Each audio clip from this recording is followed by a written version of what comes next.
Hi everyone, Mrs. Weitzer here. Today for Unity, we'll be working on a project that will help the animals in a local animal shelter.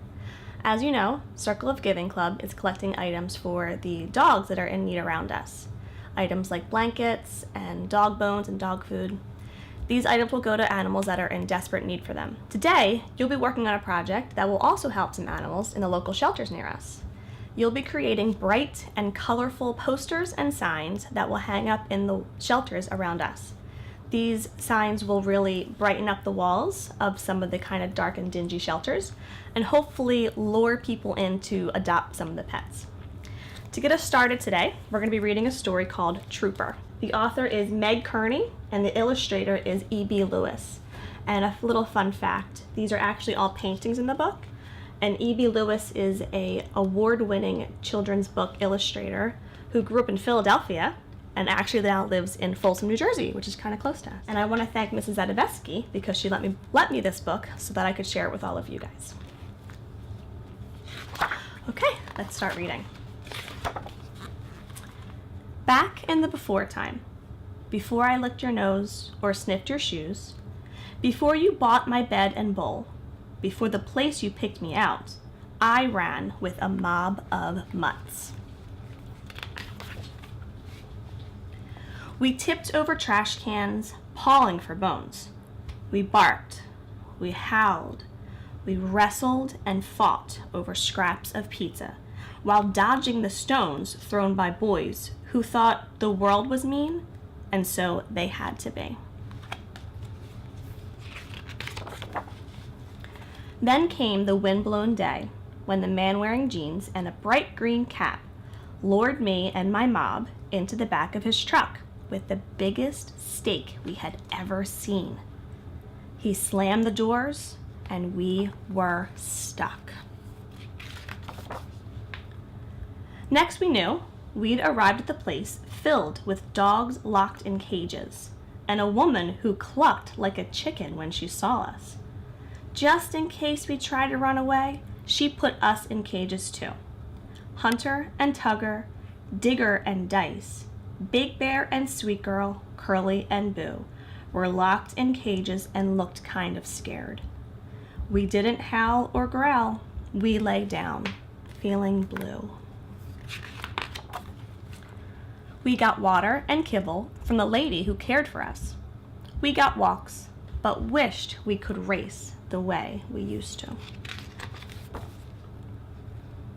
And every day, people stared at us. They smiled, some glared at us as they paced up and down, pointing. Then, taking Hunter and Tugger, then Digger, then Dice, then Big Bear, then Sweet Girl, then Curly, last, Boo. My heart was a cold, starless night. Until your face shone through the bars like a mini sun. You whispered, "Good boy," said what a great team we'll make. Then you reached in to pet me because you knew I wouldn't bite. You were skinny as a string bean, but your hand was gentle. It would never throw stones at me. Maybe at a puddle or lake or tree.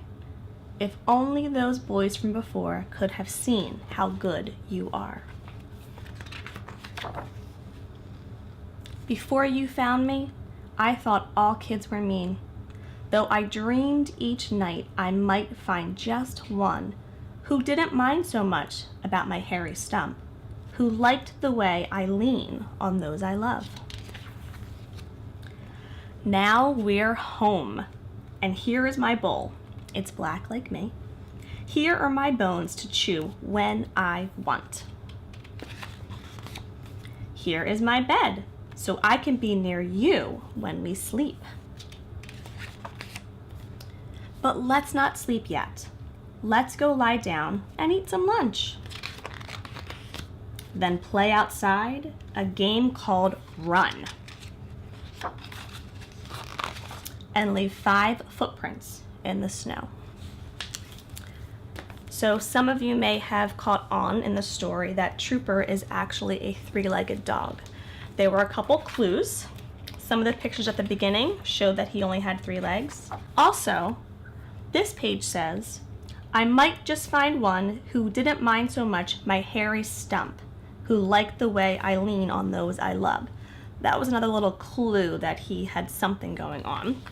And on this very back page, you can see that Trouper is in fact a 3-legged dog, and he's a real dog. The author, Meg Kearney, actually adopted Trouper, and this book is based on his rescue story. So this story was a little glimpse into what it's like for shelter animals and how important it is to help and rescue them. If anyone out there is interested in other books, I have some more for you to read. We have a book called Bunny Unchained, a book called A Home for Dakota, and one of my favorites, though I cry when I read it, is called Before You Were Mine. If you'd like to borrow any of these books, please let me know. They're here for you to borrow. And I want to quickly read one more thing before I let you go. The very back of the book, Before You Were Mine, the author has a little note for you. Adopting a dog from a shelter creates a ripple of hope. By welcoming a shelter dog into your home and into your heart, you have not just saved one life. You have also created additional room in the shelter for another dog in need of a forever family. While many people desire to adopt puppies, there are several benefits in adopting an older dog. Their temperament has been established. You can see their grown size and general health, and they may have already passed through the challenging puppy behaviors like chewing. Home for a shelter dog means a place where there is training, companionship, and most important, love. The kind of love that focuses not on what may have happened in the dog's life before, but on the hopeful potential of his future. And that goes for dogs or cats or bunnies or any other animals that are in the shelters that are in desperate need of a home. I hope these books have given you a little glimpse into the life of a shelter animal. And if you or anyone you know has adopted an animal before, please share that with your Unity family. I hope you have a lot of fun decorating your posters today, and please remember to bring in items for the Circle of Giving by January 31st. Bye! Have fun!